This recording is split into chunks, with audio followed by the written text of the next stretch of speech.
Modern History, Chapter 3, Part 3. The British also established an efficient and modern postal system and introduced the telegraph. The first telegraph line from Calcutta to Agra was opened in 1853.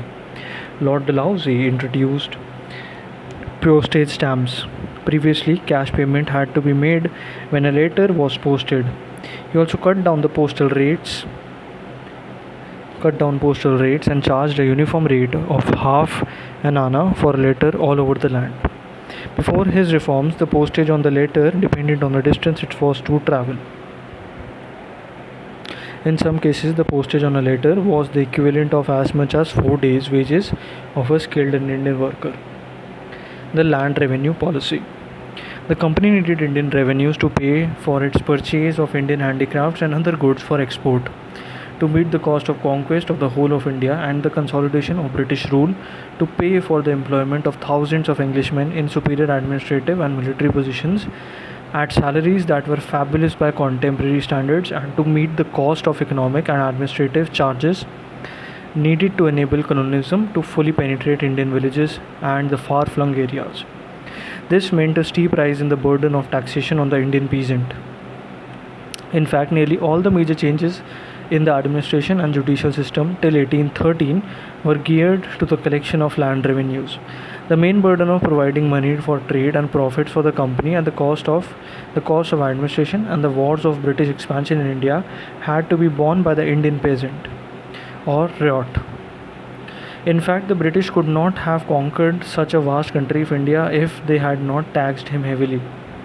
The Indian state had since time immemorial taken a part in agricultural produce as land revenue.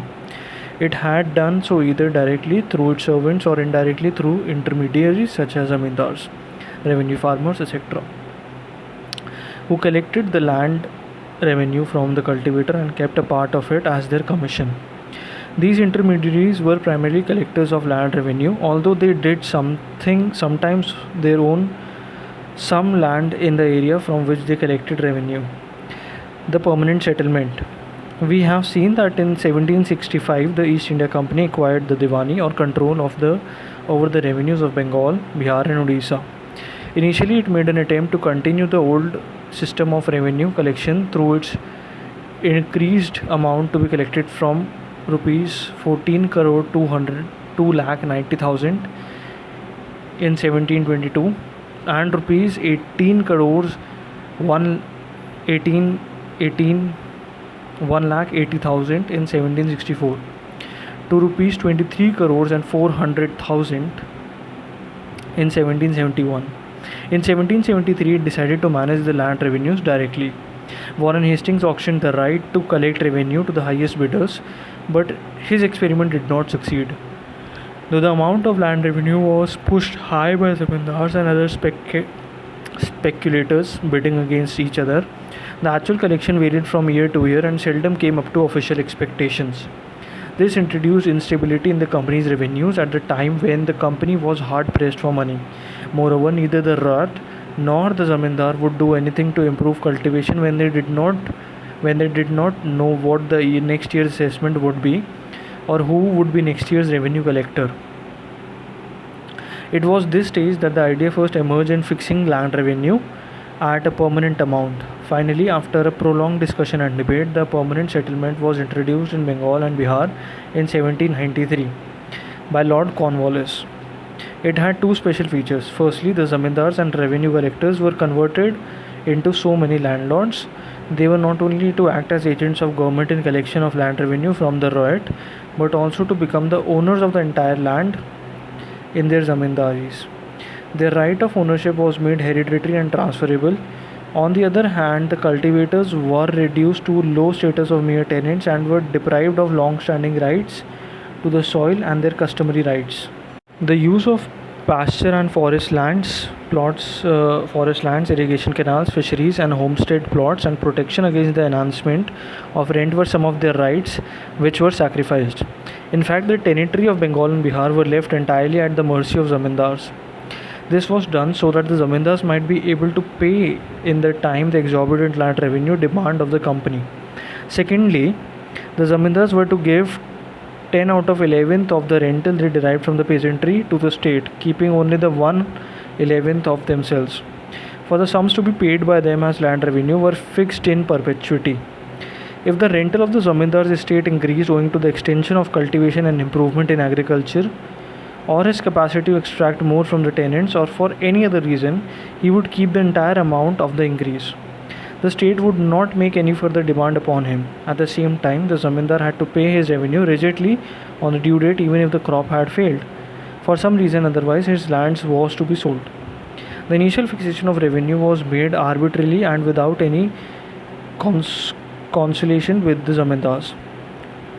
The attempt of the officials was to secure the maximum amount. As a result, the rates of revenue were fixed very high. Between 1765, 1766 and 1793, the land revenue demand nearly doubled. John Shore, the man who planned the permanent settlement and later succeeded Cornwallis as Governor General, calculated that if the gross produce of the Bengal had taken as 100, the government claimed 45.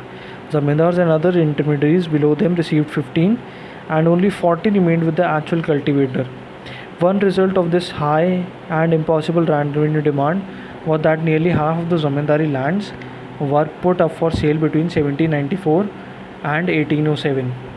It was later generally admitted by the officials and non-officials alike that before 1793, the zamindars of Bengal and Bihar did not enjoy proprietary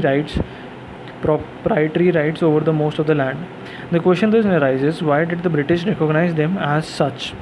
One explanation is that this was in part a result of misunderstanding. In England, central figure in agriculture at the time was the landlord, and the British officials made the mistake of thinking that the zamindar was his Indian counterpart. It is however to be noted that one crucial respect the British officials clearly differentiated between the positions of the two. The landlord in Britain were the owner of the land, not only in relation to the tenant but also in relation to the state.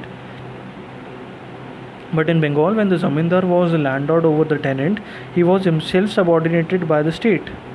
In fact, he was reduced virtually to the status of tenant of East India Company. In contrast to the British landlord, who paid a small share of his income as land tax, he had to pay as tax 10 out of 11 of his income, 10/11th of his income from the land of which he was supposed to be the owner, and he could be turned out of the land unceremoniously and his estate stolen if he failed to pay the revenue in time. Other historians think that the decision to recognize the zamindars as the proprietors of the land was basically determined by political and financial and administrative expediency. Here the guiding factors were three. The first arose out of clever statecraft, the need to create political allies. The British officials realized that they were foreigners in India. Their rule would be unstable unless acquired local supporters who would act as buffer between them and people of India. This argument has immediate importance as there were large number of popular revolts in Bengal during the quarter of 18th century. So they brought into existence a wealthy and a privileged class of zamindars, which owed its existence to British rule and which therefore would be compelled by its own basic interest to support it. This expectation was in fact fully justified later when the zamindars as a class supported the foreign government in opposition of the rising movement for freedom. Second, and perhaps the predominant motive, was the financial security. Before 1793, the company was troubled by fluctuations in its chief source of income, the land revenue. The company was faced by constant financial crisis as Bengal revenue had to finance its army and engage in wars of expansion, the civil establishment in Bengal, Madras and Bombay, and the purchase of manufactures for export. The permanent settlement guaranteed stability of income. The newly created property of zamindars acted as a security of this. Moreover, the permanent settlement enabled the company to maximize its income as the land revenue was now fixed higher than it had ever been in the past. Collection of the revenue through a small number of zamindars seemed to be much simpler and cheaper than the process dealing with lakhs of cultivators. Thirdly, the permanent settlement was expected to increase agricultural production. Since the land revenue would not be increased in the future even if zamindars' income went up, the latter would be inspired to extend cultivation and to improve agricultural productivity as was being done in Britain by its landlords. The permanent zamindari settlement was later extended to Odisha, the northern districts of Madras, and to district of Varanasi. In parts of central India and Awadh, the British introduced a temporary zamindari settlement under which the zamindars were made owners of the land, but the revenue they had to pay was revised periodically. Another group of landlords was created all over India when the government started to practice of giving land to persons who rendered faithful service to the foreign rulers. The Rotwari settlement. The establishment of British rule in South and Southwestern India brought new problems and land settlement. The officials believed that in these regions there were no zamindars with large estates whom settlement of land revenue could be made, that the introduction of zamindari system would upset the existing state of affairs. Many Madras officials led by Reed and Munro recommended that the settlement should therefore be made directly with the actual cultivators. They also pointed out that under the permanent settlement, the company was financially loser as it had to share the revenue with the zamindars and could not claim a share of the growing income from the land. Moreover, the cultivator was left at the mercy of the zamindar who could oppress him at will. Under the system they proposed, which is known as the Rotwari settlement, the cultivator was to be recognized as the owner of his plot of the land subject to the payment of land revenue. The supporters of the Rotwari system claimed that it was a continuation of the state of affairs that had existed in the past. Munro said, "It is a system which has always prevailed in India." The Rotwari settlement was in the end introduced in the parts of Madras and Bombay presidencies. The beginning of 19th century, the settlement under the Rotwari system was not made permanent. It was revised periodically after 20 to 30 years when the revenue demand was usually raised. The Rotwari settlement did not bring into existence a system of peasant ownership. The peasants soon discovered that the large number of zamindars had been replaced by one giant zamindars, the state, and that they were mere government tenants whose land was sold and if they failed to punctually pay the revenue. In fact, the government later openly claimed that the land revenue was rent and not a tax. The Ryot's right of ownership of his land were also negated by three other factors. The most areas of land revenue fixed was exorbitant. The Ryot was hardly left with bare maintenance even in the best of seasons. For instance, in Madras, the government claim was fixed as high as 45 to 55% of gross production in the settlement. The situation was nearly bad in Bombay. The government retained the right to enhance land revenue at will. The Ryot had to pay revenue even when its produce was partially or wholly destroyed by drought or floods. The Mahalwadi system. A modified version of the zamindari settlement introduced in the Ganga Valley and northwest provinces of central India, the Punjab, was known as the Mahalwadi system. The revenue settlement was to be made village by village or estate by estate, with landlords or heads of the families who collectively claimed to be the landlords of the village or the estate. In Punjab, a modified Mahalwadi system known as the village system was introduced. In Mahalwadi areas also, the land revenue was periodically revised. Both the zamindari and the Rotwari systems departed fundamentally from the traditional land systems of the country. The British created a new form of private property in land in such a way that the benefit of the innovation did not go to the collectivators.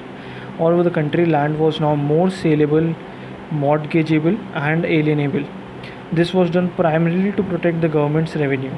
If land had not been made transferable or saleable, the government would find it very difficult to realize revenue from a cultivator who had no savings or no possessions out of which to pay it. Now he could borrow money from the security of this land, or even sell part of it and pay his land revenue. If he refused to do so, the government could and often did auction his land and realize the amount. Another reason for introducing private ownership in land was provided by the belief that only right to ownership would make the landlord or the Ryot exert himself in making improvements. The British, by making land a commodity which could be freely bought and exchanged, introduced a fundamental change in existing land systems of the country. The stability and the continuity of the Indian villages was shaken. In fact, the entire structure of the rural society began to break up. With this, chapter number 3 comes to an end. See you in chapter 4. Thank you for listening, everyone.